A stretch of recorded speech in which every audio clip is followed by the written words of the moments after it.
Hey, welcome to Get Offset. My name is Emily and I'm here today to give you an update on my Partscaster Concierge RD style body build.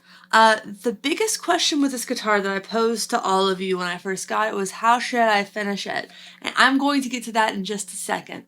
But first I'm going to talk about some other decisions I've made in regards to this guitar. First things first, the pickups. I got these Shawbuckers from Fender. I had a good, got a good deal for them. Pretty nice. So I'm working with Sean at Gun Street Wiring, or I'm going to. He might not know yet, because I'm still a little ways away from putting the electronics into the guitar. But I was going to work with him to come up with some little wiring fun.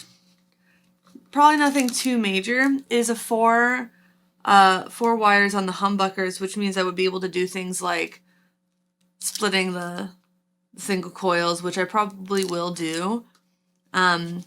So that's going to be a given with Sean, and just making sure that it's nice. Maybe do something enjoyable with it. One thought I had was in the Squier Starcaster, I have what's called the Black Dog wiring harness. So maybe I'll ask for something like that. That being said, I'm a little torn because I do have a standard four-way, or I should say, a wiring harness that would work with this. 2 volumes, 2 tones, 1 for each pickup, and a switch, and that would be the wiring harness I first put in my Squier Starcaster, which was just an upgrade on the original wiring harness.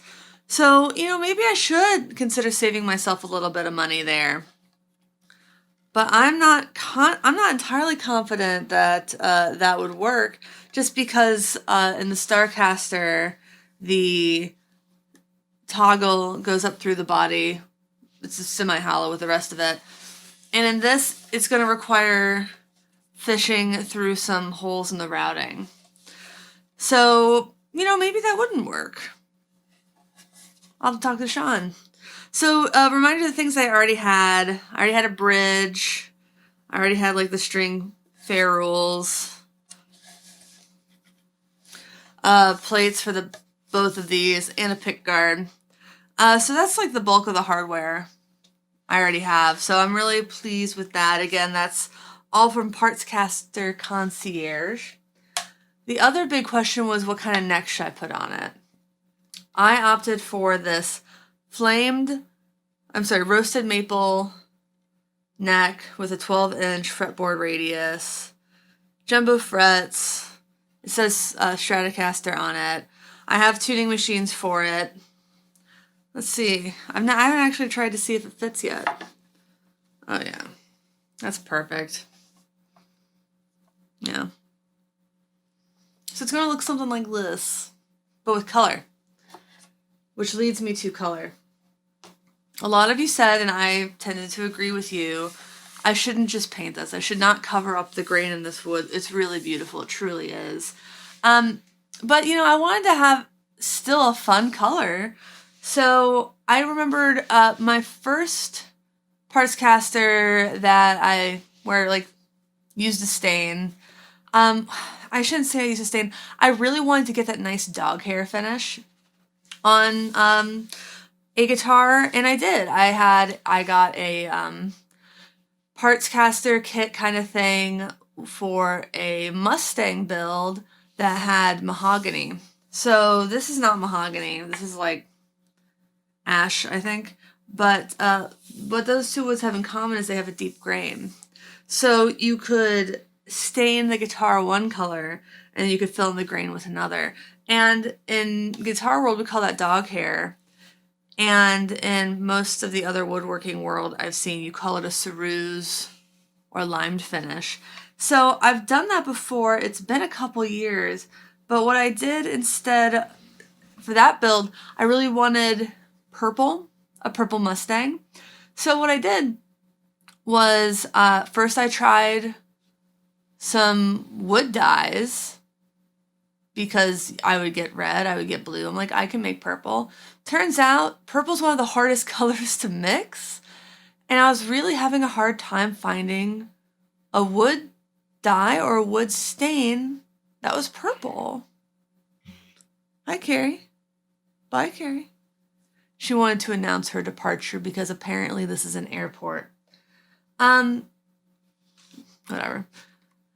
But what I did find was leather dye. And so I have purchased red leather dye, which is going to make me laugh every time I say it because there's that old vocal warm-up. That's red leather, yellow leather, red leather, yellow leather. But I got this red leather dye, and it actually works really well on wood, and it already comes in a lot more vibrant colors. So I've used it on guitars before. I think it works great. Sometimes it's just really, really hard to get that perfect color, and this is really inexpensive.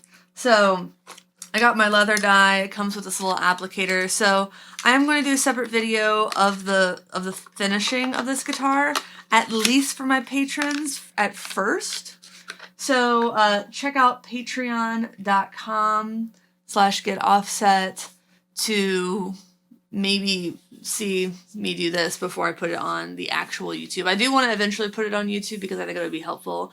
It's a multi-step process. And the first step is going to be to sand this down. So basically sanding through the grits, which means you start with a rougher sandpaper, then you work your way to a finer sandpaper. For a ceruse finish, you also need to get a brass brush. And I think that I need to look up again, see what I did. I don't quite remember if that comes directly before or directly after the sanding. But using the brass brush will raise the grain. And maybe getting it a little bit wet would raise the grain as well. This is just something I haven't done in years, so I really need to look back on some old posts to see exactly what I did. Because I know I explained the process in detail to a bunch of people. So if I explain it in detail to you and you remember, let me know. Otherwise, I'm going to have to look it up again. But then I would dye this to my desired shade, which is going to be a red. And you let that dry. And the next step is traditionally just using a wood filler of your desired color. White and black are kind of things I'm stuck between. I think that it sort of depends on how the red turns out. If it's a dark red, I'm going to go with black. And if it ends up looking a little bit lighter, which I suspect that it might, I'm going to go with white. And but the thing that I do before I use the wood filler is I spray it down with 4 layers of dewaxed shellac. And dewaxing is essential because wax creates movement. And it's fine if you're not touching whatever wood surface is getting waxed very much. But if your body is moving up against this guitar, you don't really want the finish to have movement. is my understanding. Though I've used waxed shellac and some product on some headstocks, and that turned out fine. But again, I'm not touching the headstock all the time. So then that maintains the grain, but it protects the finish. Because when I use the filler, I need to then sand off the excess to get it back to smooth. And if there's nothing protecting the stain, because dyes they just sit on the top of the wood. Sometimes stains do that too. Sometimes they permeate more. Kind of depends on how long you leave them on and what they are. Again, that's just my general understanding. And my experience is if I didn't use the wax shellac, I'd be pulling off the dye right with the excess of the grain filler. This is going to be a long process. It's going to be a multi-day process. My soldering bench is going to be out of commission for a while. So I really need to make sure that anything I plan on soldering, I do in advance. But yeah, so that's the plan. I'm still going to have to work with Sean from Gun Street Wiring about how I want to get this wired up. I do need to discuss that with him. I don't think I have. But I think it's all coming together. There's probably a couple parts I don't have or don't have handy I need to dig around for. The output jack. I'm kind of thinking maybe just order an electro socket, but I do like using right-angled cables, and electro sockets make that difficult. I have knobs. I think I got some Fender Witch Hat knobs for this.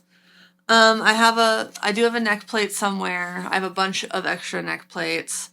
You're probably just gonna use a plain one. And I really think that's it. Obviously I'm gonna focus most of my attention on the finishing to the front. I'm gonna do some testing right below here where the pick guard will be. And I'll probably do some testing on the back, where, you know, you wouldn't notice if I messed up a bit. If it's anything like my last build, these edges are going to be the hardest. So, the biggest pain in the butt, both for sanding down in the first place and then doing the finishing. So, yeah, that is the gist of where I'm at with this build, and I only have more work ahead of me, but I know it's going to be worth it. So please subscribe on Patreon if you want to see way sooner than everybody else, the detailed description of, or like watching me go through this process. Please like, comment, subscribe below. Use our Reverb affiliate link to shop on reverb.com. We get 1% cash back and it costs you $0 extra. And if you're curious about DistroKid and want to give them a shot, it's only $19 a month, but you can save $19 a year. DistroKid's only $19 a year. And you can save 7% on your first year with the link in our video description. We also sell merch at getallsetpodcast.com. So please check that out. getallsetpodcast.com/shop. Buy a shirt or a hat. And please understand that the stickers, we literally just make our money back on those. We don't really make much money from anything in the shop, but we make the least amount of money from the stickers, apparently. Yeah, but anyway, thanks for watching. Thanks for understanding. Until next time, my name is Emily. Goodbye.